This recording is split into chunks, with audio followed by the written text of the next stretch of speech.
අපේ ඩිපාර්ට්මන්ට් එකට අලුතෙන් ලෙක්චරර් මිස් කෙනෙක් ඇවිල්ලා කියලා මුලින්ම නිවුස් එක දුන්නේ රසා. එයා ඉංග්‍රීසි ලෙක්චරර් කෙනෙක්. අදෝ එයා නම් පට්ටම රැස්සරයි කියලා ඕ කියද්දි මටත් එයාව බලන්න හෙනම ආසාවක් ඇති වුණා. මොකද රසා කියන්නේ MP පාරවල් පස්සේ යන එකෙක්. හැබැයි උගේ සිලෙක්ෂන් වරු කොහොම හරි එදා අපි සෙට් එක බලන් හිටියේ කවදාවත් නැතුව ඉංග්‍රීසි ලෙක්චර් එක එනකම්. ඒක තිද්දි ඉන්ටර්වල් එකකින් පස්සේ. හැබැයි කාලා ඉවර වෙලා චූපාරක් දාන්න ගියාම කොල්ලෝ ටික සෙට් වෙලා හිටියා. අදෝ මොකද කියන්නේ? අලුත් මිස්ව බලලෙමුද? කියලා රසා කිව්ව හෙනම පැණිහිනාවක් මූණේ තියාගෙන. මටත් තියාව බලන්න පොඩි ආසාවක් තිබුණ හින්දා මාත් එකපයින්ම කැමති වුණා. ස්ටාෆ් රූම් එකේ එත්තේ එක කොල්ලෙක් එහෙම කියද්දි අපි ගියා ස්ටාෆ් එක පැත්තට. ඉන්ටර්වල් හින්දා ස්ටාෆ් රූම් එකේ ලෙක්චරර්ලා ඔක්කොම වගේ ඉන්න හින්දා අපි ඔළුව දාලා බැලුවත් ඒ මිස්ව දකින්න ලැබුණා. ඒත් එක්කම ඊළඟ ලෙක්චර් එකට වෙලාව හරි නිසා අපි සෙට් එක ලෙක්චර් හෝල් පැත්තට ගියා. ඈනෝ මැරෑන පට්ට කම්මැලිකම හිටපු අපිට නවපනක් ආවේ ඊළඟ ලෙක්චර් එකට වෙලාවෙද්දී. කොල්ල සෙට් එක සැදී පැහැදී ඉංග්‍රීසි මිස්ව බලාපොරොත්තු වෙන ඉද්දී මගේ හිතත් ගස්සගෙන එයා පන්තියට ආවා. අවුරුදු 33ක් 4ක් වගේ ඇති. එයා හරි ලස්සනයි.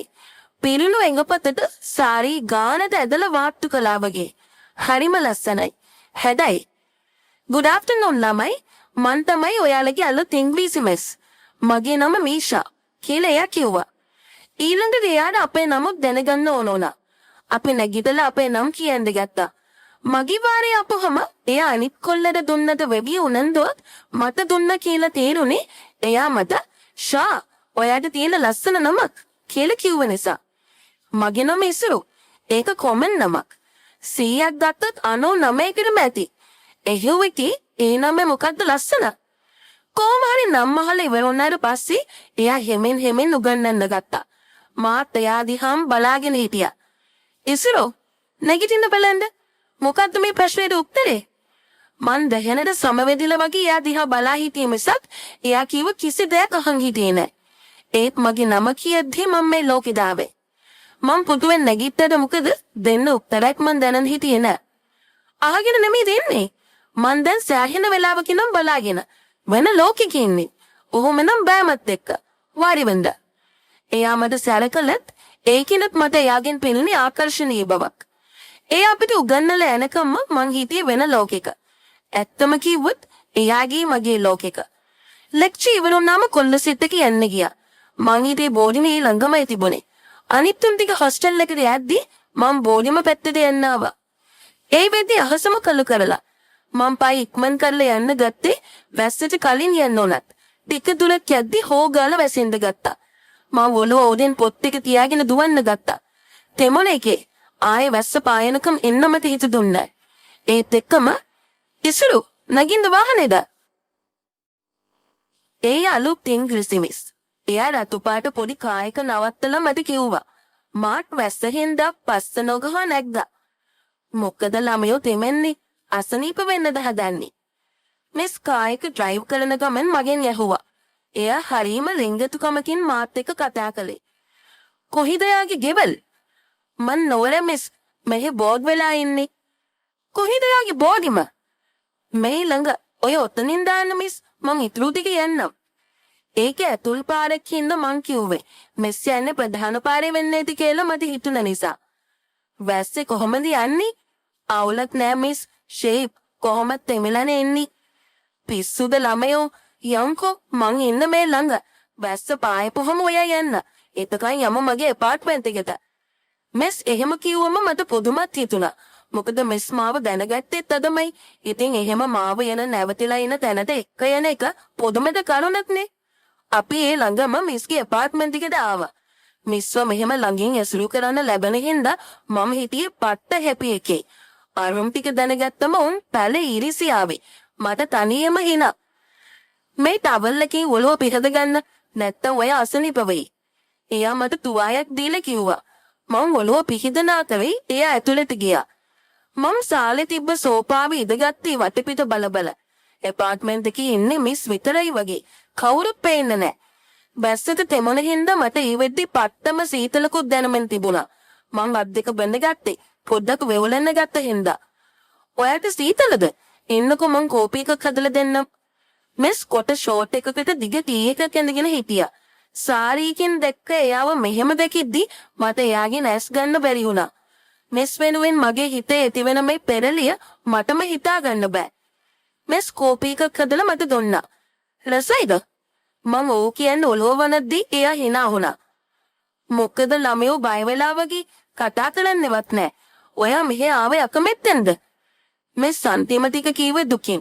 හරියට එයාටින් වැරද්දක් වුණා වගේ. නෑ මිස්, එහෙම දෙයක් නෑ. මම කොහොමත් වැඩි කතා කරන කෙනෙක් නෙවෙයි.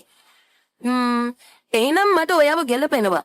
මට ඕනේ මං කියන දේ අහගෙන ඉන්න කෙනෙක්. මිස් කිව්වම මට පුදුම හිතුණා. පුදුමයි නේද ඔයාට? මම මෙහි හරි පාළුවෙන් එන්නේ. කතා කරන්නවත් කෙනෙක් නෑ. ඉතින් අද ඔයාව දැක්කම මට හිතුණා ඔයාව මගේ ළඟින් තියාගන්න. මිස් මගේ අතක් උඩින් හැමින් එයාගේ අත තිබ්බා. මගේ හදවත වේගින් වෙහෙන්න ගත්තා. එයා මගේ අත එයාගේ ඔඩොක්කුවට ගත්තා. දැන් මගේ අත බදාගෙන වගේ ඉන්නේ. මට හරි පාළුයි. ලොකු තනිකමක් දැනෙනවා. එහෙම කියලා මිස් මගේ ළඟට කිට්ටු වෙලා මගේ ඔර හිසෙන් ඔළුව තියාගත්තා. මට මිස් ගැන අනුකම්පා හිතුණා. මිස්ගේ පවුලේ අය කොහෙද? එයාලා කවුරුත් මන් දන්නේ නැහැ ඉසුරු. මං අනාථයෙක්. මං හැදුනේ වැඩුනේ අනාථ නිවාසයක. මට මිස් පව් කියලා හිතුණා.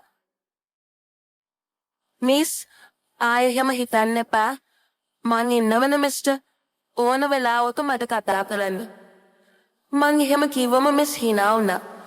ඊළඟට එයා මගේ අත තද කරලා අල්ලලා අතෑරියා.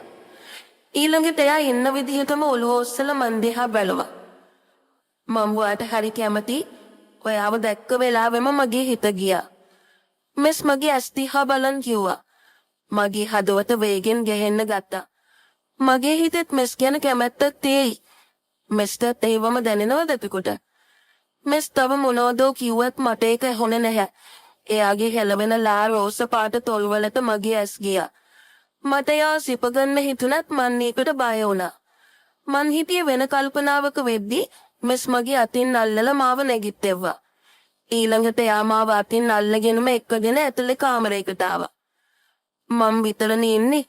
ඒ හින්දා මට හරියන ඇඳුම් තමයි තියෙන්නේ. ඒ තොයට ඔහොම ඉන්න බෑනේ. සීතල වෙයි. එන්නකෝ ඇඳුමක් හොයලා දෙන්න. එයා මාව ඇඳෙන් ඉඳවල අල්මාරිය ඇරලා ඇඳුමක් හොයන්න ගත්තා.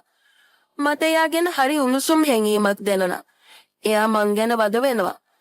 මං ඇඳෙන් නැගිටලා ගිහින් පිටුපසින් එයාව වැළඳගත්තා. එකපාරටම හැම කරපු නිසාද මන්ද එයා ගල්ුණා. මට එයාගේ සිරුරෙන් කාන්ත වෙන රසනේ දැනෙන්න ගත්තා. ඒක හරිම සුවදායි උණුසුමක්. සීතල වෙලා ඉදපු මට ඒ උණුසුම මගේ නහරවලට පවා දැනුණා. එයාගෙන් ආවේ මෘදු සුවඳක්. මං ඒ සුවඳින් මගේ හිතම පුරවා ගත්තා. ඇඳුම් ඕනේ නෑ. මං දැන් යන්න ඕනේ. කියලා මං කියද්දි මිස් සැහැල්ලු වෙන හැටි මට දැනුණා. ඔයාව දැක්ක වෙලාවෙම මගේ හිතෙත් ඔයාට කැමැත්තක් ඇති වුණා. මිස් එයාගේ බඳ වටේ ගිහින් තිබුණ මගේ අත් අල්ලගෙන මගේ පැත්තට හැරුණා. ඔය ඇත්තමද? මං hina වෙලා හිස වෙනුවේ ඕ කියන්න. එතකොට එයාගේ මූණෙත් hinaවක් එඳුණා. මම ආයෙම එන්නම්. දැන් යන්න ඕනේ. වැස්සත් පායලා. මං එයාගෙන් ඈත් වුණත් එයා මගේ අත අතෑරියේ නැහැ. මං එක්කම දොර ළඟටම ආවේ මාව අල්ලගෙනමයි. හරියට දැම්ම යන්න එපා කියන්න වගේ. ඒත් මගේ ඉන්නත් බෑ. මොකද මං එනකන් තව කෙනෙක් බලන් ඉන්න. හෙට ලෙක්චර් එනවද? ඔව්, අනිවාර්යෙන් එනවා ඔයාව බලන්න. එයා hina වෙද්දි මං එයාගේ අපාර්ට්මන්ට් එකෙන් එළියට බැස්සා.